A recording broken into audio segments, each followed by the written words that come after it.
MDI world की जानिब से आपकी खिदमत में हाजिर है अनमोल खजाना। बिस्मिल्लाहिर्रहमानिर्रहीम। अस्सलामु अलैकुम नाजरीन, उम्मीद करते हैं आप सभी लोग खैर व आफियत से होंगे।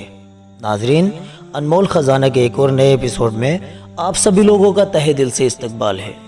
आज के एपिसोड में हम आपको बताएंगे अरब में बुत पूजने की शुरुआत कहाँ से हुई। तो चलिए नाजरीन शुरू करते हैं। नाजरीन, बुतों को पूजने की शुरुआत इस तरह से हुई कि हजरत इस्माइल अलैहिस्सलाम के साथ बनु जुरहिम नाम के कबीले यानी खानदान के लोग भी बैतुल्लाह यानी मस्जिद हराम, जिसे खाना काबा भी कहा जाता है, उसके करीब आकर आबाद हो गए, जिसका नतीजा ये हुआ कि मक्का मुकर्रमा की बस्ती आबाद हो गई थी। वहाँ पर कुछ लोग पहले से भी रहा करते थे।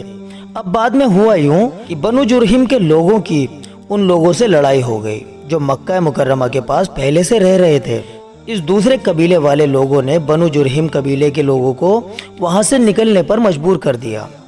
जब बनु जुरहिम के लोग मक्का मुकर्रमा छोड़कर वहां से जाने लगे तो यादगार के तौर पर किसी ने मक्का मुकर्रमा की मिट्टी उठा ली, तो किसी ने वहां के पत्थर उठा लिए और किसी ने वहां की दूसरी चीजें यादगार के तौर पर उठा ली, ताकि जब कभी भी खाना काबा और मक्का मुकर्रमा उनको याद आया करे तो वो उन चीजों को देख लिया करेंगे और उनके दिल को इससे सुकून मिल जाया करेगा।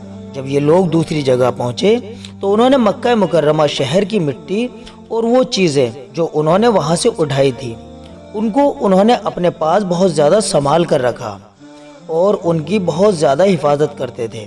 लेकिन रफ्ता रफ्ता जब ये लोग मरते गए और इनकी औलादें बड़ी होती गईं और कोई सीधा रास्ता दिखाने वाला या बताने वाला भी नहीं रहा, तो बाद के लोगों ने उस मिट्टी और पत्थरों से कुछ शक्लें और सूरतें बना ली।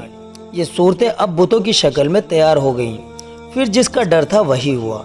उन्हीं बनाई हुई शक्लों और सूरतों को लोगों ने पूजना शुरू कर दिया। अरब के लोगों में यहीं से बुतों की पूजा करने की शुरुआत हुई।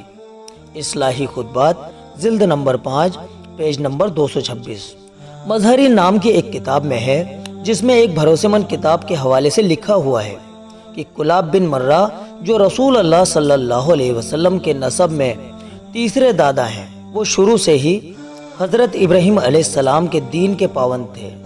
पीढ़ियों से दीन की जिम्मेदारी उन्हीं के हाथों में रही। कुलाब के बेटे कुसै थे जो नबी करीम सल्लल्लाहु अलैहि वसल्लम के नसब में दूसरे दादा होते हैं। उनके ज़माने में अरब वालों ने बुतों की पूजा करने की शुरुआत की। मारिफुल कुरान जिल्द नंबर 4 पेज नंबर 263। तो नाजरीन, यहाँ से अरब में बुतों को पूजने की शुरुआत हुई थी। पर जब अल्लाह पाक के नबी इस दुनिया में तशरीफ़ लाए और अपने दीन की मेहनत शुरू की तो 23 साल के अंदर अंदर पूरे अरब में आपने बुत परस्ती यानी बुतों की इबादत करने को अल्लाह के हुक्म से ख़त्म कर दिया। आज अल्हम्दुलिल्लाह पूरे अरब में अल्लाह पाक की तौहीद के नारे लगाए जाते हैं। अल्लाह के अलावा दूसरों की इबादत करने का ख्याल उनके दिलों में कभी भी नहीं आता। आज बस यहाँ अल्लाह पाक की ही इबादत होती है। नाजरीन, आज के एपिसोड में इतना ही। इसी तरह की जानकारी हासिल करने के लिए आप हर रोज़ सुबह 11 बजे अनमोल खजाना का एपिसोड ज़रूर देखा कीजिए। चलिए नाजरीन, मिलते हैं अगले एपिसोड में। तब तक के लिए आप अपनी दुआओं के साथ हमें इजाज़त दीजिए। अस्सलामु अलैकुम व रहमतुल्लाहि व बरकातुहू।